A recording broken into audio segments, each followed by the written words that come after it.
Welcome to the Consulting Leaders Podcast, where we talk about the business of consulting. Whether you're looking to grow your practice or learn from the stories of leaders in consulting, you're in the right place. I'm your host, Guillaume Jouvencel, ex-PwC and co-founder of GHA Marketing. Join me as I interview the best consultants in their niche. Let's get on with the show.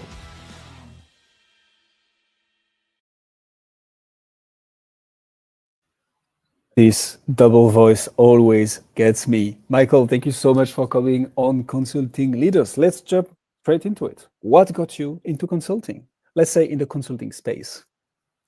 My background is consulting. So I've been building consulting businesses for over 2 decades. And my cousin and I, Sam, decided one day that we wanted to build a business online after running and growing several other businesses. And this was before it was popular to have a business online, but we really wanted to be able to live and work from anywhere around the world. So this is 17, 18 years ago.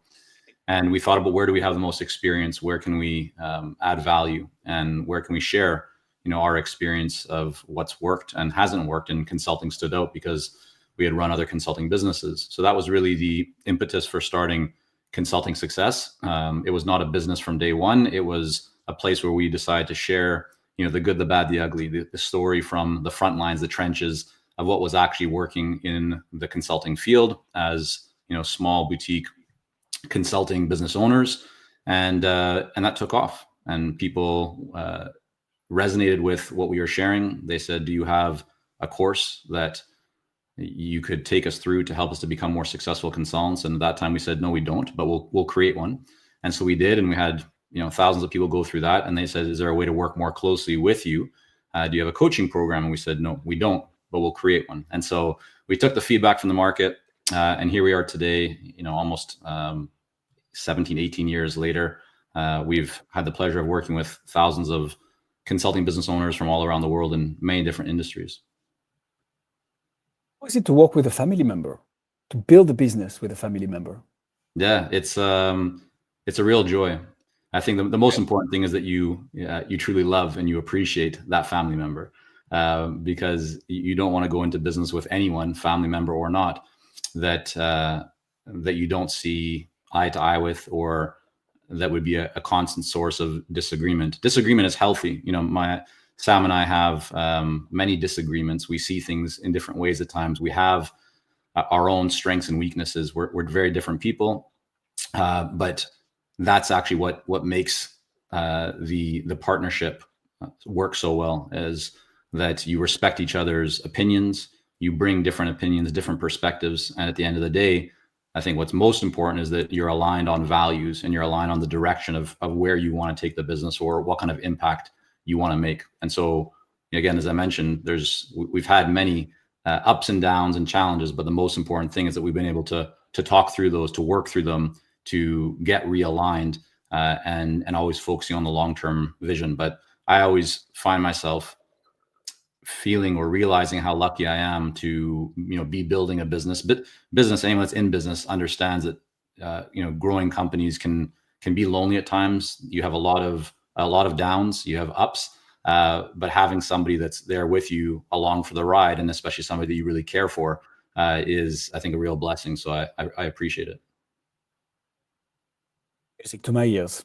It's so funny the way you talk about it. So it's not a family member, but it's my best friend, the one we built that together with, Nice. with Sam, and very, very different, which is a strength, I think. I agree. Doesn't make it always easy, but it's a strength.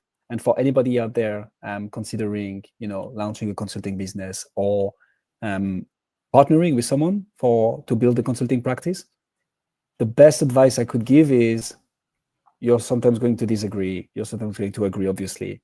But like being able to partner with someone who's going to listen to feedback and not take it as an offense, but more something as like, hey, this is, constructive criticism, and like, let's build it together, is key. And if you find that person, if you have the chance to find that person, partner with them and build some amazing stuff together. So what problem do you solve with Consulting Success now, Michael? Yeah, so we work with people who are already experts in their field. They're very good at what they do. Many of them have already been running consulting businesses for quite some time, but generally, most of them have not had a lot of experience or expertise or training in how to actually grow a consulting business. So our clients are 6, 7, multi-7-figure consulting business owners. Very often they've got to where they are in their business just based on doing great work, being talented, having a network and referrals. But they reach a point where they want to grow beyond that, or they want to charge more effectively in terms of their pricing strategy and fees. They want to build a team, or they just want the systems in place in their business so they can create a lot more consistency, reliability, create a lot more value, and in many cases, shift reliance away from the founder so the business can actually be a business that can run without their day-to-day involvement. Or if they are solo consultants that have no desire to grow and build a team, but they've reached a high level of income, they really want help to optimize that business and to ensure that there's leverage and they're getting the most out of every day, every week, every month. So they have the business they truly want, but they also have a lifestyle that gives them energy and gives them lots of control, freedom, and choice, as opposed to feeling overwhelmed all the time, or riding the roller coaster and wondering where that next client is going to come from.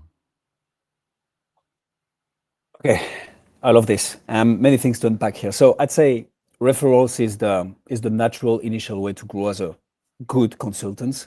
You help a business out with an initial SOW, things go well, this transforms into a multi-year, multi-layered project. Someone at that client's change company gives them a second client because they're like, hey, I used to work with that consultant who helped me out a lot. And like with word of mouth, you grow your company.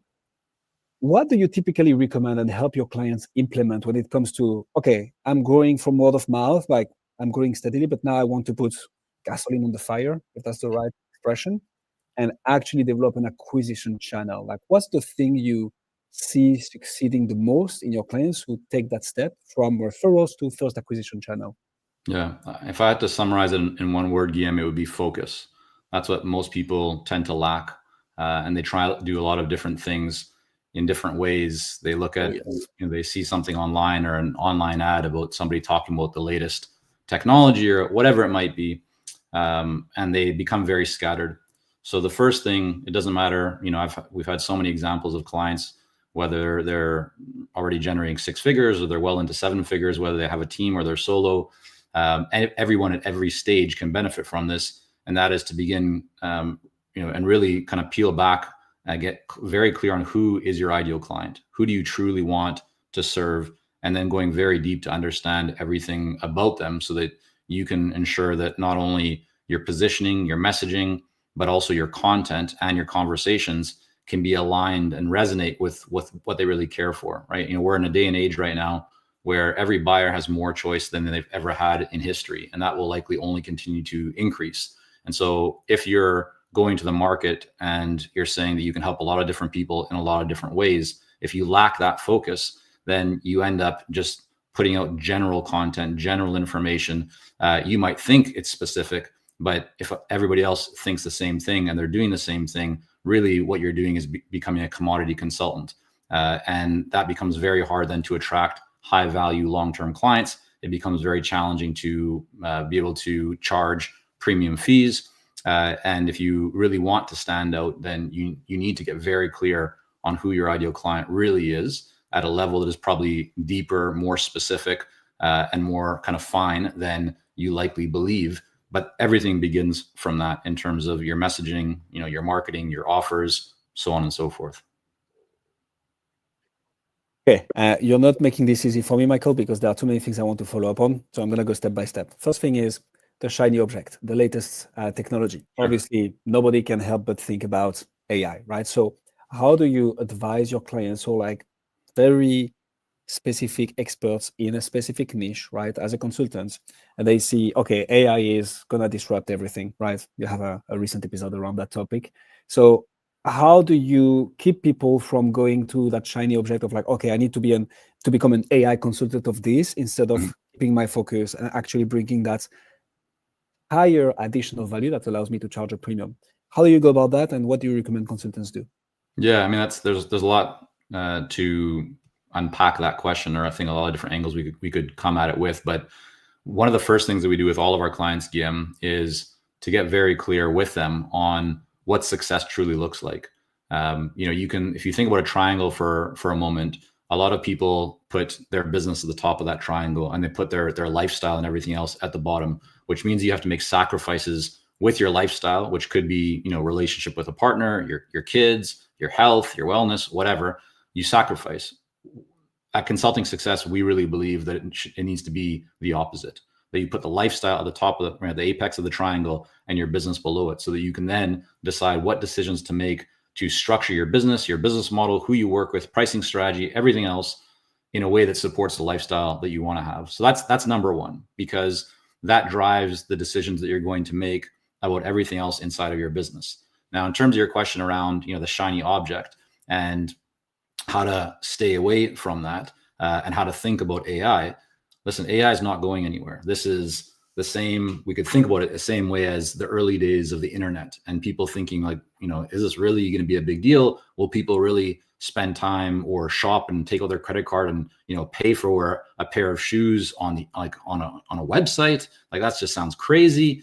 And now that's so common, right? This is the same thing. So AI is something that we're telling all of our clients, and we're working very closely with our clients to help them to better understand AI, because you could think about this in many ways, but if we want to just be very simplified, there's three key, I'd say, ideas or ways to bring AI into your business. One, which most people are already starting to do, if not well into it, is content, right? Content creation, the AI side of that. The second is, how do you use AI in your actual business? So think about the delivery of your product or service. Think about your operations. Think about, all the customer service. There's a lot of different ways that you can bring AI into your business. Not all of them make sense, but you want to prioritize based, again, on what success looks like for you, and where is there an opportunity? Where do you have right now a weakness, or otherwise maybe a strength that you can, lean into even more and bring AI into it. So that's a huge one. And then the third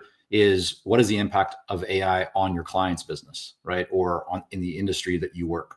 And you, I believe, have an obligation and responsibility to understand that implication, because that's why clients are typically hiring you, is for your expertise, for, your ability to provide perspectives that they may not have already thought of themselves. It's really about your ability, as Rita McGrath calls it, seeing around corners, right? Being able to actually see around corners before you get there is one of the things that consultants can offer as real value. So we don't believe that AI is killing the consulting industry. We believe that AI is killing, or will kill off, or make it much more challenging for consultants who don't adapt and adopt AI into their consulting businesses. Now, that does not mean by any means that somebody needs to become an AI consultant, meaning focusing on AI as their product or service. If you want to, and if that's what you do, fantastic.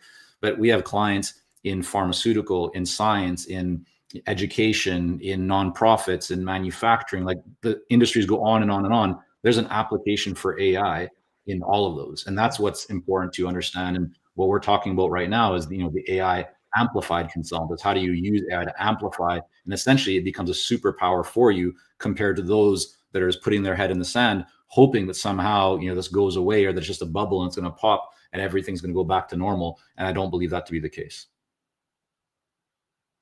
Meant to that. AI generated content. So that's a nice segue to the next question I wanted to ask you, Michael. As a consultant, B2B coach, consultant, you need to be perceived, ideally you need to be an authority in your field. You need to be considered as a subject matter expert. This is what's going to allow you to be pulled in by other consultants or by clients. This is also what's going to allow you to charge a premium, right? A good way to showcase authority is to show the work that you've done, which is not always easy in consulting. Like, clients are a bit reluctant to say, yeah, this is where we were before we hired John, and now this is where we are, except if you go for awards. So a good way to do this is through content, right? Thought leadership. Mm-hmm. But now that anybody can be an expert in any field, right? If they prompt ChatGPT properly, how do you recommend consultants go about creating content that will actually showcase them as a thought leader, showcase them as an authority, and attract the right clients to them?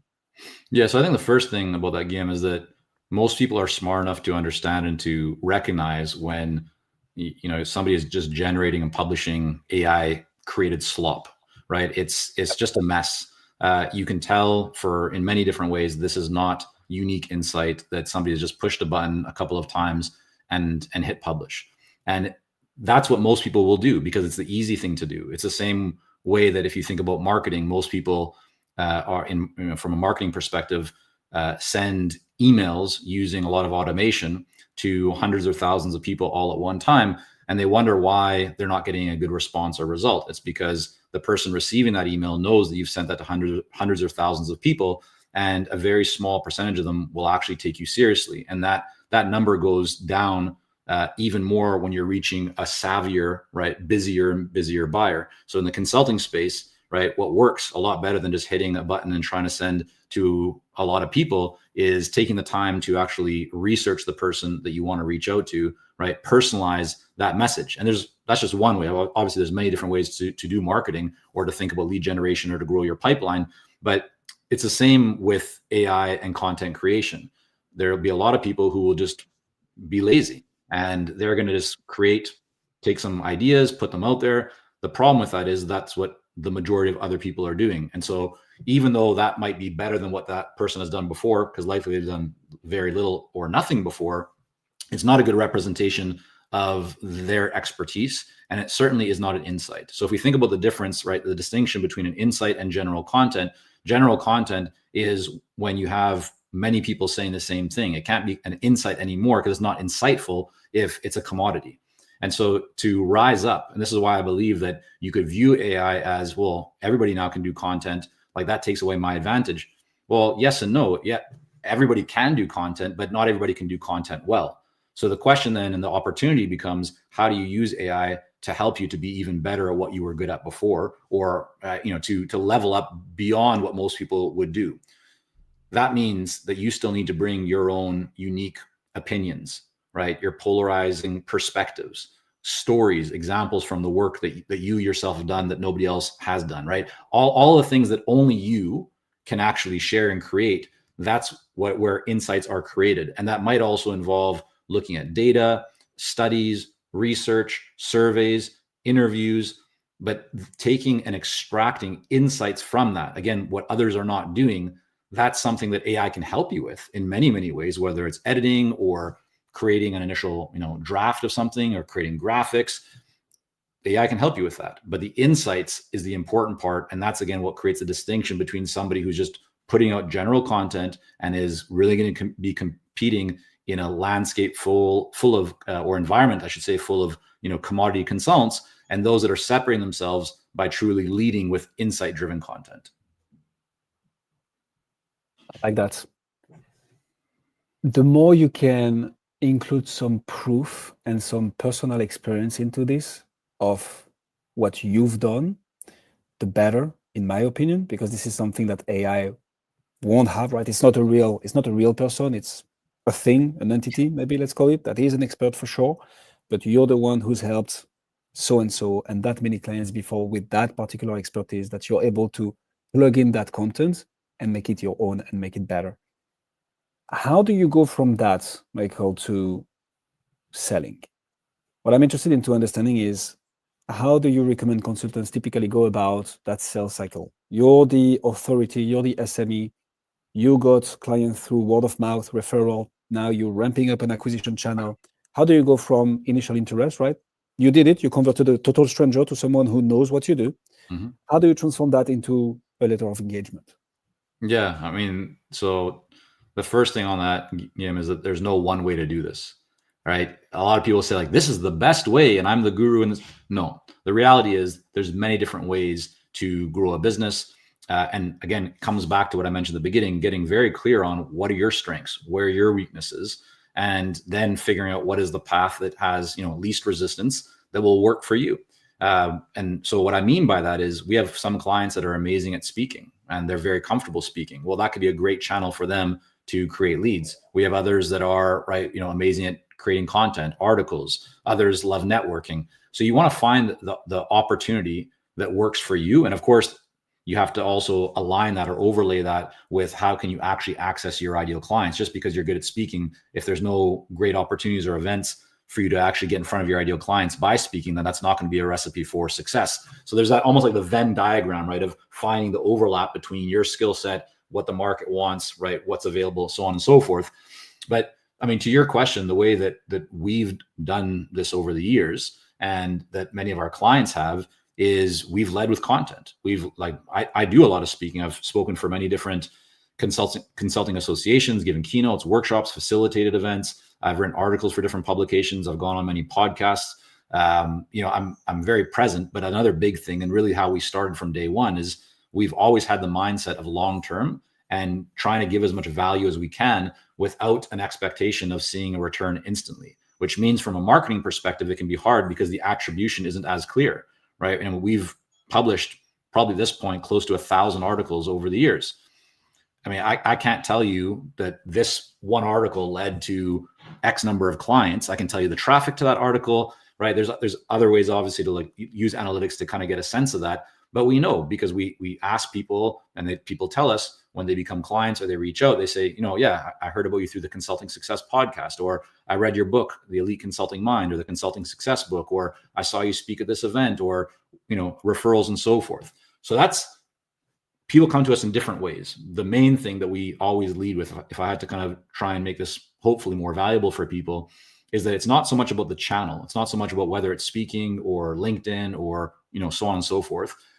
What matters most, again, is that you're putting insights and value into the marketplace. And when I say value, it's not value just based on what I think is valuable. It needs to be value based on what my ideal clients actually think is valuable. And so because of that, they're willing to trade, right, their attention for the value that I'm offering them. And over time, if they feel that we can help them and if there's a fit, they're going to reach out and we're going to have a conversation with our team to see if there truly is a fit, right? We want to understand their situation and we want to be very confident that we can help them to get the results that they want. And so we do our best in those conversations to identify that there's a good mutual fit. And if there is, then we'll talk about what those next steps can look like and what the options are for them to become a client and how we can best help them to reach their goals. I like that a lot. I like the fact that you highlight people should focus on their strength. I think a lot of business owners, that applies to consulting obviously, but business owners in general, they're gonna want to look at direct response channels, right? Cold outbound, ads, like instant gratification, instant business. In 2025, this is harder and harder to make work. At least it still works, but there's gonna be another layer of content behind this because someone's gonna receive an ad, they're gonna receive a cold outbound, they're gonna want to check out who the person is, right? And are they even legit to start the conversation with them? Whatever you're comfortable with, focus on that, double down. And I like what you mentioned, things take time. And in order to do it well, you need to aim for the long run. And this is what you did with content. That's a really good one. I'll share with you this, Guillaume. I mean, I'd say 95% of our clients don't do outbound and they don't run ads. We work, the consultants that we work with, they work with organizations, and whether it's for profit or nonprofit, whether it's a funded startup or a multi-billion or trillion-dollar organization, they work with organizations. And so things like fancy funnels and Facebook ads and all this kind of stuff, that can work, but not so much in the space that our clients are focused in. So we really want to make sure, and this is why we've always specialized in this area specifically of working with consultants, like B2B consultants or consultants that are working with organizations. That's what we cater to. That's what we focus on. We don't work with people that are targeting consumers directly, because it's a whole different approach of how you do marketing and what can work for that segment of the market. It's a different ballgame. Yep. When I was working at PwC, Michael, the partner that taught me everything about consulting, he told me there were two types of successful consultants: the hunters and the farmers. And he was like, I'm a hunter. I love the smell of blood in the morning. I love to go after new business. That's what I'm good at, and that's what I enjoy. Yeah. And he was like, but the partners that are making the most money for PwC are the farmers, the ones who are able to take an initial engagement and transform it into that multi-layered, multi-year project with other departments, other consulting teams. Those are the ones who grow the fastest, because this is where the money is. How do you see your best clients retaining their own clients? How do you do that yourself What's your overall advice? And I know, like for acquisition, I agree with you, there's no one way, but what do you see working well in your top clients to retain their engagements and transform them into additional engagements, grow Sure. their revenues with the clients that they have? So first is results, right? Getting clear on what outcome matters to the client, and making sure that you're making progress towards that, and that progress is visible to the client. The next thing is frequent touch points. I've seen many consultants over the years who will work really hard to win a client, and then they kind of offload that client to other people on their team, or they just, they kind of step away. And that typically doesn't work out very well, because at one point the client will wake up and think, well, does this company or person really care about me? Or they won't see the value the same way they did when they first signed up and got started. So making sure that you have a system in place to have regular touch points with your clients becomes very important. And I'd say that the third is about innovation. And when I say innovation, I mean, it could be innovation / insights, but it's really about kind of ongoing education and value to your clients from the perspective of what can you give them that they themselves likely don't have right now. And so that can show up in many different forms or formats. But if you can provide something to your client on an ongoing basis that they can't help but think, wow, I keep getting these ideas or these insights, or I feel more empowered, I feel more energized, motivated, clear, more confident, that is a source of value. And so those three things, when they come together, is really what I think leads to long-term client retention and success. To get a bit tactical here, Michael, what do you mean with frequent touch points? Like, what's the right frequency? Once a month? Once a week? Once a day? Yeah. What do you see working well? So it depends on who your client is and the structure of the engagement. So specifically, if let's say your initial touch point, or the decision maker inside the organization is the VP of operations, but as the project moves on, it's really the director or one of the managers that is involved in the day-to-day. You, as the founder, let's say, of your consulting business, you may not have a monthly touch point with the VP of operations, because they actually don't want to have a monthly touch point. They're extremely busy. Yeah. But having, for example, a quarterly touch point would probably be appropriate. Whereas a touch point with that director or manager, the person who's much more involved, right? A monthly touch point, or even a weekly or bi-weekly touch point, depending on the project, the engagement, right? There needs to be some form of more recurring reporting going on. At that level, that would make a lot more sense. But for somebody, in the C-suite, in many cases, they're not going to want to meet every single month unless there's real value there and a real reason. But a quarterly touch point is quite appropriate and effective. Like that. Another question that popped to my mind is, I understand you don't want to delegate too fast to someone else, right? So you sign the engagement, you're like, hey, you're on board, but actually the client kind of also signed for you and your subject matter expertise. But then you hand it over to someone in your team that might be more or less well-trained. At the same time, if you don't do that, how do you scale? So what's the best mix of being personally involved as a consultant in the deliverables, in the operations of your service and your product, versus being able to delegate sufficiently and focus on going out for new business or developing additional business with that clients? What's the right mix of getting yourself out of the day-to-day, but keeping those frequent touch points? So when you land a client, if that client believes that you, let's just say the founder of the business, is going to be involved in the day-to-day of the project, if that is the expectation and that's not going to be the reality, then there's already a disconnect, right? So it's actually about what you do before. The best practice here, really, and what we encourage our clients to do is, if the model that they want to have is that they are not going to be, they meaning the founder, will not be involved in the day-to-day aspects of delivery, then you need to put the spotlight on your team from day one, from the initial conversation, way before the business has actually been won, so that when somebody comes on, they already know, Jane, Jill, and Jack, and how amazing they are. And that's because you've talked about how brilliant they are, and in all the different areas. So that's key, right? It's always about setting of expectations. You don't want to do a bait and switch and make it seem like you're going to be so involved. This is actually one of the reasons why so many larger consulting firms have a bad reputation, because they're known as the rainmaker, the senior partner, whoever it is involved in winning the business. And then the business is won, and then poof, they're gone. And now you have a bunch of junior people, and you feel like you're not getting the support or the level of expertise that you thought that you would be getting. And so I don't believe that's the right way to do things. I feel it's very important that you set clear expectations, so that if you, the founder, are not going to be involved in the day-to-day, then let the client know. Let the client know how you will be involved, if at all.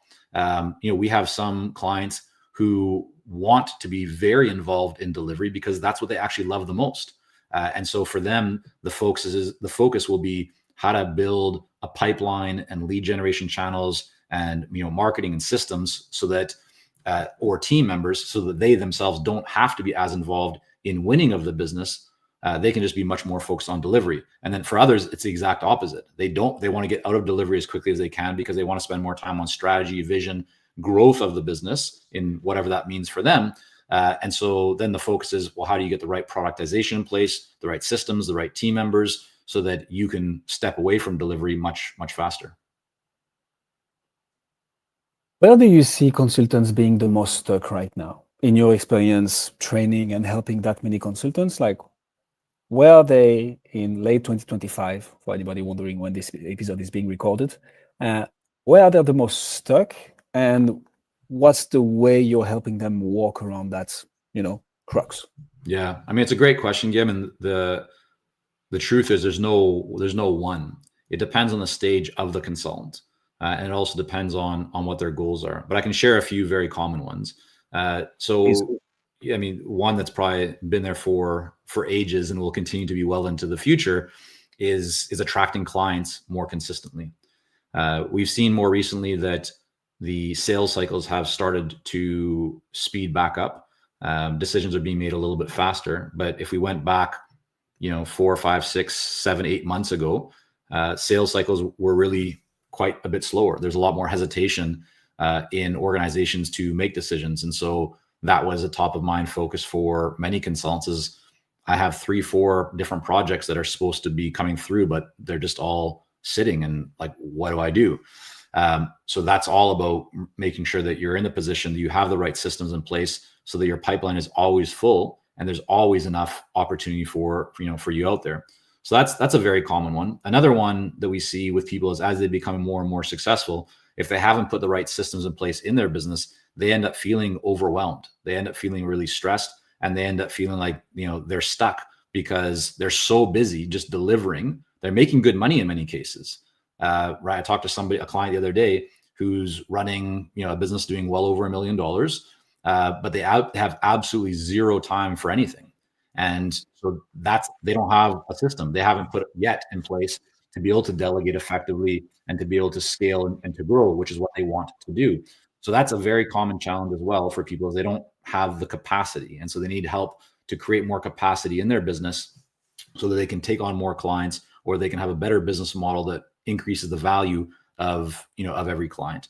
And then for others, when you build beyond, call it 15 people or so, then your business really becomes a lot more about people, about performance management, about KPIs, about making sure that you have the right people, the right values and culture and vision, and all those things being set. And that becomes really where you need to spend a lot of your time to make sure that all those things are in place, because if you don't, then things start to break down. Tell me more about this people, culture, vision, part of things. The reason I'm asking you this is, so I'm coming from a Big Four background, right? And there, the promise is pretty simple. It's like kind of up or out, right? You come in as a junior, you progress, you become better, you become a SME, if not sold as an SME, right, from the first project. And you're like, if you stay here, you have a shot at becoming a manager, senior manager, director, and who knows, the sacrosanct partner at some point. Mm-hmm. But it's very much the organization puts you around other people like you, and they're like, if you stay with us long enough and you work hard enough, you're going to end up being at the top of the food chain. The way I see more and more young people entering into the space, though, this is not the ultimate goal, right? They don't want to work 70, 80, 90 hours a week. They want to Sure. have this work-life balance. So the promise of like being successful in 15 years is not as appealing as it could have been maybe, I don't know, 10, 15 years ago. Mm-hmm. So is that something that you see as well? Yeah, And 100%. I've seen this for quite some time. So I agree with you that it's not, the same as it was 20, 30, 40, some odd years ago, where people would enter a great organization, and they would stay there for as long as they possibly could. That's not the environment that we're in today. I mean, it does exist to a degree, but it's certainly not as common as it used to be. People want freedom. They want flexibility. They want to make an impact. You hear from a lot of people that the number one driver for them is not money. It's, the other aspects of life.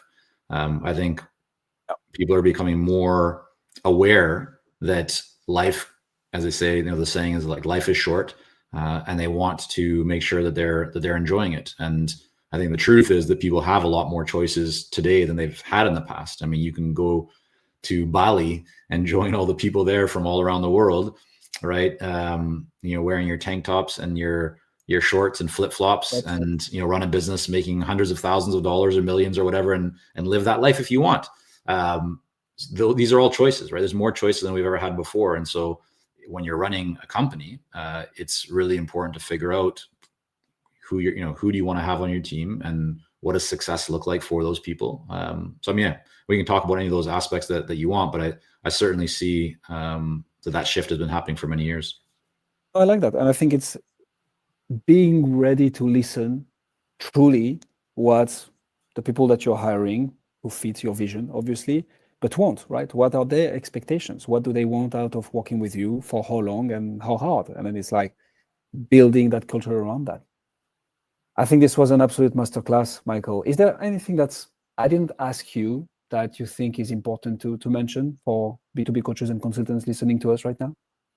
If you have 10 or 20 hours, there's many things. Well, we can do an encore of these episodes. Maybe one last question.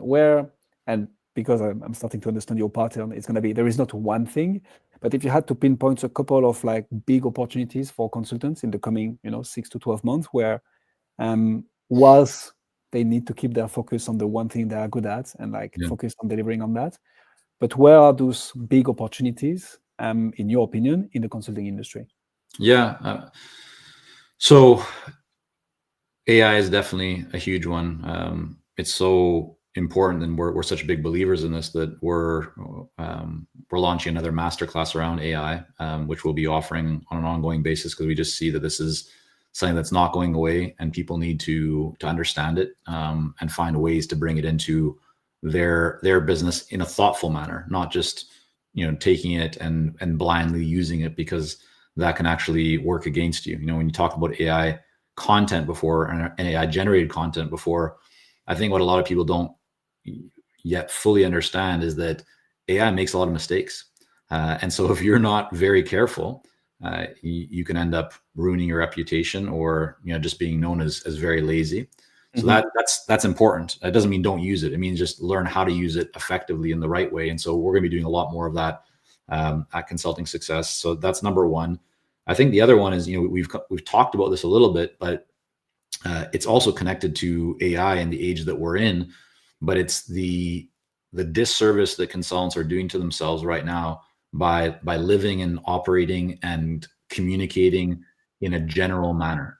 And actually, I just did a talk and a little presentation to a group of our clients yesterday on this. And the title of this talk was Insights Over Activity. That I see a lot of people very busy with activity, and yet their businesses aren't growing the way that they would like. And it's because what they're missing is insights. The core of what a consultant is known for, and you mentioned this yourself earlier, Guillaume, is the expertise, right? It's the knowledge, the understanding, the context, the being able to spot the patterns in a way that others can't. And so what a lot of people end up doing is it's almost as if they're keeping their best insights and the real value that they can deliver to society or the world or the industry or their clients. They're keeping that for only when they're working with their clients, right? Only when they get paid. And when they're public facing, they're lazy. They just put stuff out. And I don't mean lazy in a rude way. I don't want to talk negative about anyone, but they're not. I'll give you an example that's more tactical because I know you like specifics. So what a lot of people do is they'll write things like, here's 5 leadership best practices. Yeah. Blah, blah, blah, blah, blah, blah, right? A real insight would be, I've studied 15 organizations and identified the 5 attributes or characteristics that the top leaders have. And let me explain, right? And then you share the insights from that. Those 2 things are very different. What most people are living, breathing, playing at right now is the first, right? It's the general. And the general is not terrible, but again, keep in mind that if you have somebody doing the general and you have 100 other people doing the exact same kind of thing, because it's easier to do. It doesn't require as much time or effort or analysis, then by default, everyone's playing the same level, which just brings everybody down. But if you decide to level up and go beyond that, and yes, it takes more time, right? Yes, it's a little bit harder. But what emerges from that is an actual insight, and that sets you apart from everybody else. So that's something that I think is available to anyone who truly has expertise.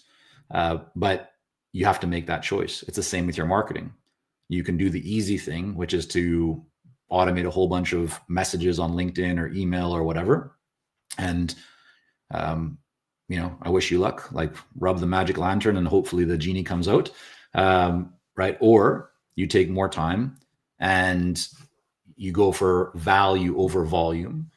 And when you get in front of people, you can feel even more confident. And I'd say even just better about and more proud about the work that you've done, because even if people don't respond right away, the fact that you've put in that work, they recognize that. They see you as being different than everybody else. And so you know that you've actually done your best work as opposed to just being lazy. Music to my ears. Michael, if people want to find out more about you, what you do, become more successful at consulting, where should they go? Consultingsuccess.com is home to everything. We have the Consulting Success podcast. You're welcome to reach out on LinkedIn as well. Just put a little note. Let me know that you're coming from Guillaume's podcast here, and I'd be happy to connect as well. We'll put all the links in the description. Michael, thank you so much for coming on Consulting Leaders. Thanks for having me. Thanks for joining us on this episode of the Consulting Leaders podcast. We hope you learned valuable lessons on how to grow your practice and take your business to the next level. Make sure to subscribe and leave us a review wherever you're listening to this show so you never miss an episode. To apply and be a guest on the show, click the link in the description. See you next time.